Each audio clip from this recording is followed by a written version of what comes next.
안녕하세요. 주스TV의 주스입니다. 제가 며칠 전에 SK바이오팜 상장 후에 예상되는 이제 주가 움직임에 관한 영상을 올렸죠.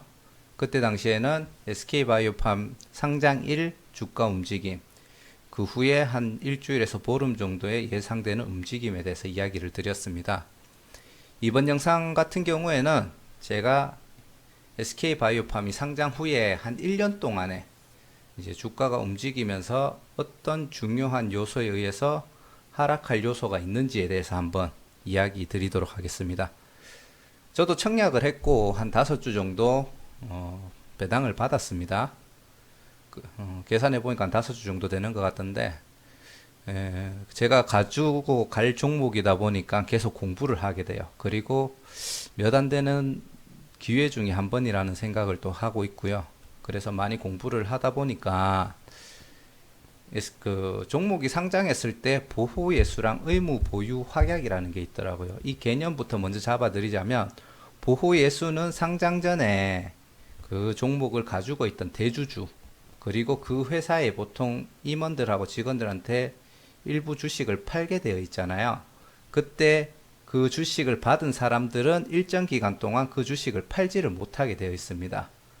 그래서 경우에 따라 뭐 2년, 3년 가는 종목도 있는 걸로 알고 있는데, 대주주 같은 경우, SK바이오팜 같은 경우에는 대주주는 6개월 동안 보호 예수가 걸리게 되어 있고요.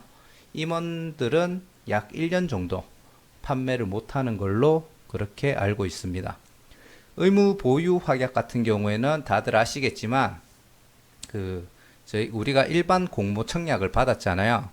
그래서 우리 5% 해당되는 일반인들이 그 공모 받기 전에 기관계에서 한 15% 정도 이제 공모를 했는데, 그때 당시에 기관에서 조금 더 주식을 받기 위해서 15일, 한 달, 3개월, 6개월 간격으로 우리는 주식을 의무적으로 보유하고 있겠다라는 약속을 하는 겁니다. 그래서 그거를 했을 때 이제 확약을 하게 되면은 주식을 좀 더 기관 쪽에 더 받아갈 수 있는 그런 이점이 있다고 하더라고요.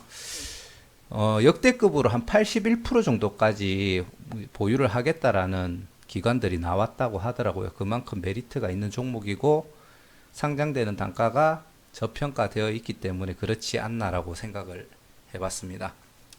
자, 본론으로 들어가서 SK바이오팜 주가 예상 심층 분석, 말은 그럴싸하게 적으려고 했는데 별로 의미는 없고요. 내용으로 들어가자면, 상장일은 7월 2일인 거 다 아시죠? 그리고 지분율 및 의무 보유, 그리고 보호 예수 확약 관련해 가지고 한번 이야기를 드릴 텐데, 상장 전에는 SK그룹이 100% 정도 지분을 가지고 있었습니다. 한 6,500주를 가지고 있었고요. 상장 후에는 이제 지분율을 좀 낮췄죠. 본인이 가지고 있던 지분율을 낮춰서 한 5,800주를 가지고 있고, 상장 전체 주식 기준에 한 75%를 가지고 있습니다. 그리고 우리 사주라고 해서, 이게 쉽게 말해서 직원들한테 이제 배포되는 주식량인데, 그거는 한 5% 정도에서 390주 정도를 이렇게 나눠서 줬다라고 보시면 됩니다. 근데 처음에 6,500주였는데 이 주식을 다 합치면은 한 230주가 비더라고요. 요거는 추측일 뿐인데 그냥 소각시킨 게 아닐까라고 지금 예상하고 있습니다. 그게 아니라 하면은 이번에 새로 발행했는 주식 수가 지금 기관에 15%, 개인에게 5% 해서 요게 합해서 총 100%거든요. 그러면 요 부분이 빠져요, 확실하게. 그래서 이게 어디서 갑자기 나타나지 않는 이상 이 주식은 아마 소각했는 걸로 예상을 하고 있습니다. 아까 얘기 드렸듯이 기관은 상장 후에 15일에서 6개월까지 그 의무 보유 확약을 맺고 주식을 좀 더 가져가는 조건이 있다는 거 참고하시고 뒤 얘기를 들으시면 될 것 같습니다. 그러면은 일자별 유동 물량을 확인해야 되는 이유가 뭔지 한번 이야기를 드려볼게요. 자, 상장일 유동 물량을 일단 추측을 할 수 있습니다. 그러면은 전체 주식수에서 몇 프로 정도가 유통되고 있으니까 품절주 효과라고 볼 수 있겠죠. 주식수가 얼마 안 되면은 그만큼 가격이 빨리 올라갈 수 있는 장점이 있고요. 그리고 가장 큰 이유는 그 밑에 있는 요 두 가지인데, 기관들은 그 주식을 청약해서 받았는 거는 상장이 되면은 좀 바로 차익 실현을 하려고 하는 성향들이 좀 강하다고 하더라고요. 그래서 상장일 그리고 의무 보유 확약이 끝나면은 매도를 하는 성향이 특히 있다고 합니다. 그리고 상장일 같은 경우에는 오를 걸로 기대되면은 일부는 팔고 일부는 보유할 수 있지만 기간이 1개월, 2개월, 뭐 3개월 지나서 확약이 끝나면은 이미 주가가 어느 정도 올라갈 종목은 올라가고 내려갈 종목은 내려가서 가격을 맞추기 때문에 매수했는 가격보다 수익권만 되면은 거의 매도를 하신다고 보시면 돼요. 그 말인즉 주가가 떨어질 확률이 있다. 그리고 우리 사주 지분을 가진 임원들은 보호 예수 기간이 끝나면은 그 거의 매도 성향으로 강하게 나타납니다. 대표적으로 삼성바이오로직스가 1년 됐을 때 임원들이 주가를 이게 거의 한두 달간에 걸쳐 가지고 다 던졌고요. 뭐 다 던진 건 아니에요.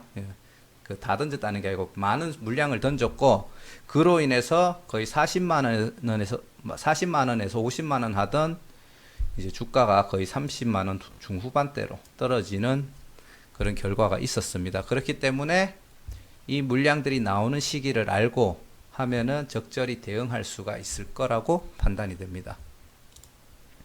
자, 요거는 제가 그냥 조사를 하다가 약간 시행착오가 있었던 부분을 한번 이야기를 드리려고 하는 건데요. 이런 거에 대해서 조사하는 거를 어디서 배운 게 아니에요. 그냥 제가 계속 알아보고 하다 보니까 아, 이런 식으로 하면 되겠구나라고 생각을 했는 게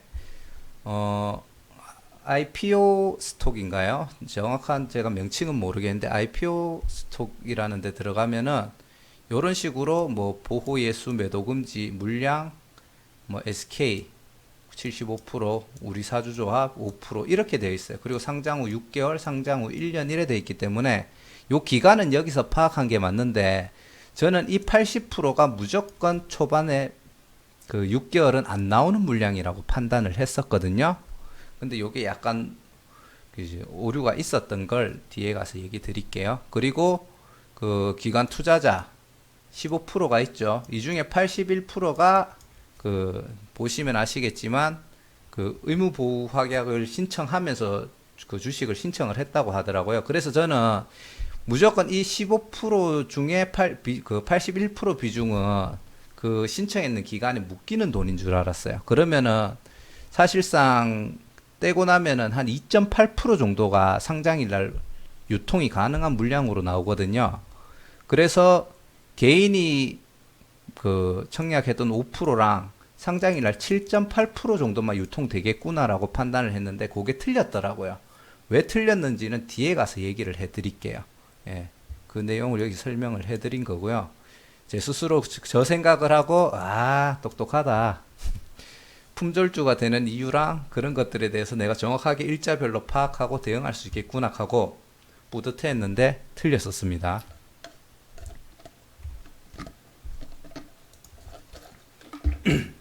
자, 그래서 제가 했던 게 뭐냐면은 전체 물량은 요래 있고 그리고 기간은 요 정도가 있고 경쟁률은 835대 66이니까 그때 당시 신청했는 물량이 요런 식으로 신청을 했다고 하더라고요. 근데 얘들도 경쟁률이 있죠. 그래서 이 주식수를 경쟁률로 나눴습니다. 그러니까 주식수가 요런 식으로 지금 그 1일이면 상장일이거든요. 상장일은 2.8%가 나오고 15일 후에는 0.2%가 더 나오고 1개월 후에는 1.1%가 나오고 그런 식으로 쫙 체크를 한 거예요. 그리고 일반주가 5% 있으니까 요걸 합하면 처음에 나오는 건 7.8%다. 저는 이거라고 진짜 믿고 있었어요. 근데 웬걸 이제 정확한 다른 정보를 파악하기 위해서 이제 다트에 들어갔는데 제가 생각했던 물량하고 다른 결과값이 나오더라고요. 거기에 대한 팩트 체크를 한번 해드릴게요. 자, SK 회사가 보유하고 있는 지분은 75%다. 이거는 맞죠? 아까 앞에서 얘기했던 거. 근데 나머지 25% 중에 일반 그 배정했는 5% 빼고 20%에 대한 이제 물량을 여기다가 이야기를 해놓은 것 같아. 죄송합니다. 요거는 그 일반 공모 다 포함되는 거예요. 25%에 대한 물량을 다 요렇게 적어놨어요. 그래서 여기까지도 우리 사주 조합 주식수도 이렇게 같이 포함을 시켰구나. 왜냐면 주식수가 요게 똑같으니까요. 요게 5% 물량 맞거든요. 그래서 아 똑같구나라고 생각을 했는데 요 다음 페이지를 보시면은 기관 투자자 의무 보유 확약 기간별 배정 현황이라고 되어 있어요. 근데 이 합계수가 기관하고 좀 다르게 나오더라고요. 그래서 이것도 약간 추정이 들어가긴 했는데 아마 맞을 것 같아요. 기관이 가지고 있던 1100만 주, 정확하게 1174만 6986주에 우리 사주 5% 390만 주 정도 있잖아요. 이 중에서 우리 사주 물량의 일부가 기관으로 들어가는 것 같습니다. 예, 저는 그런 것 같아요.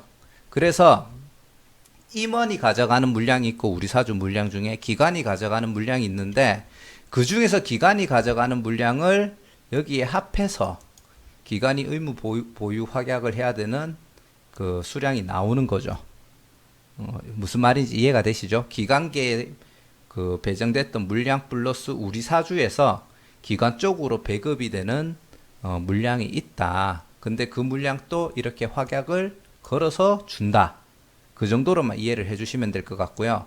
그 물량들에 대한 전체 확약 물량을 다트에 이렇게 공시를 해주더라고요. 그래서 제가 위에서 생각했던 그 방식은 틀렸었다. 그냥 이걸 보시면 될 것 같습니다. 그러면 여기서 이제 알아야 될 게 뭐냐면은 임원들은 1년 동안 제가 못 판다 그랬잖아요. 그럼 우리 사주 물량에서 기관에 들어가는 물량, 요 5% 되는 물량에서 기관에 들어가는 물량을 빼면은 임원 또는 직원들이 가져가는 물량이 되겠죠.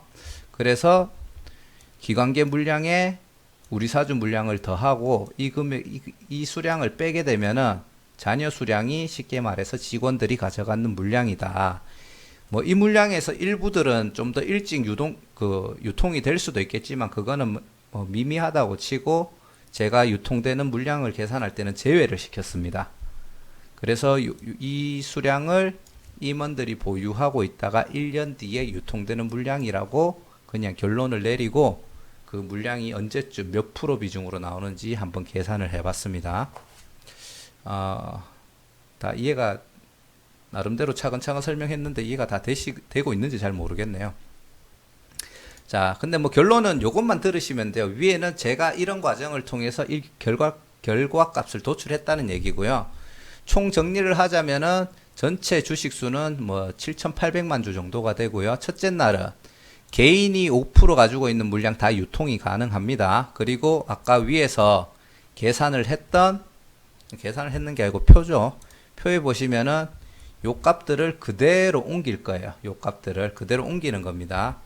그래서 유통되는 물량 개인 5% 그리고 기관계에서 확약되지 않은 물량, 확약하지 않은 물량이 상장일부터 움직일 수 있는 유통이 가능한 물량으로 보시면 되고요. 그 물량은 총 1000만 주 정도가 됩니다. 이 물량은 그 SK바이오팜 전체 물량의 한 13.1% 정도에 속하고요. 15일 후에 7월 16일 목요일쯤에 유통되는 물량은 또 13,700주입니다. 정말 미미하죠. 더해서 백분율로 했는데 똑같습니다. 13.1% 거의 차이가 없다라는 얘기가 되고요. 그리고 이제 1개월 8월 2일 일요일이기 때문에 8월 3일 날 아마 이제 유통이 가능한 물량으로 판단이 되어지고요. 그때는 한 26만 주 정도가 들어오는데 요것도 전체 비중의 0.4%밖에 되지 않습니다. 그러면 상장하고 1개월 동안은 상장일부터 1개월까지는 총 그 13.1%로 움직이고요.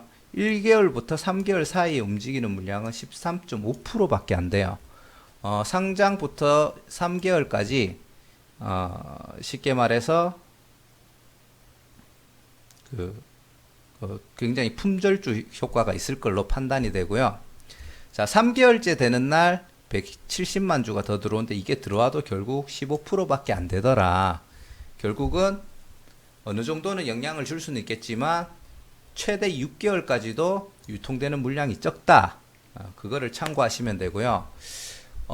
이거는 요 앞에까지는 한 번 더 다시 짚어드리면은, 자, 요 때는 그 처음에 630만 주가 전체 물량의 거의 한 50% 이상이 되잖아요. 60% 정도 되겠네요. 60% 되는 물량이 기관에서 나오기 때문에 처음 시초가에서 약간 꼬리를 달 수가 있어요. 센트럴 모텍 같은 경우에 약간 경쟁률이 높았는데 아래쪽에 꼬리가 살짝 달렸었거든요. 그래서 왜 그런가라고 생각을 해봤는데 아마 요런 물량들이 초반에 터는 물량이 나와서 그랬던 것 같고, 이제 만약에 시초가에 진입하려고 하면은 충분히 시초가에 진입할 수 있는데 문제가 없을 것 같습니다. 그리고 이때 중요한 건 뭐냐면은 세력이 없다는 거예요. 어차피 세력도 공모를 했어도 배당받는 주식이 한정이 있었을 거고, 그 주식으로 뭔가를 할 수는 없을 거예요. 그 말은 뭐냐? 주가를 떨어뜨릴 수 있는 힘은 별로 없어요. 순수하게 요 종목에서 기관들이 던지는, 그리고 혹은 시초가에 그냥 차익 실현을 하려고 하는 개인들의 물량이 순수하게 나와서 그 가격이 떨어질 수는 있겠지만, 만약에 정말 좋은 종목이라고 판단하고 매수세가 들어와 버리면 거의 시초가에서 얼마 떨어지지 않고 바로 밀어 올릴 확률이 높다라는 얘기를 드리는 거고요. 이때부터 이제 조금씩 그 매집을 하면은 일반적으로 상장했던 종목들이 초반에 상승을 주는 종목들이 있잖아요. 한 5일 후에 하락이 나오더라고요. 그거는 뭐냐? 세력들이 상장일부터 해서 매집을 하고 한 5일 후부터 이제 뭔가 움직임이 들어갈 수 있다라고 생각하시면 됩니다. 보통 3일에서 5일 사이에 하락이나 횡보가 나오더라고요. 보니까. 그래서 그 점도 하나 참고하시면 되고요. 그리고 15일, 1개월 정도 갔을 때는 이제 세력들이 어느 정도의 매집은 했을 거다. 그렇게 생각하면 되고, 가장 큰 매집이 나오는 구간은 1차 하락대일 거거든요. 제가 이 얘기를 왜 하냐 하면은, 자, 생각을 한번 해봅시다. 시초가가 잡혔고, 뭐 살짝 떨어졌다가 올렸죠.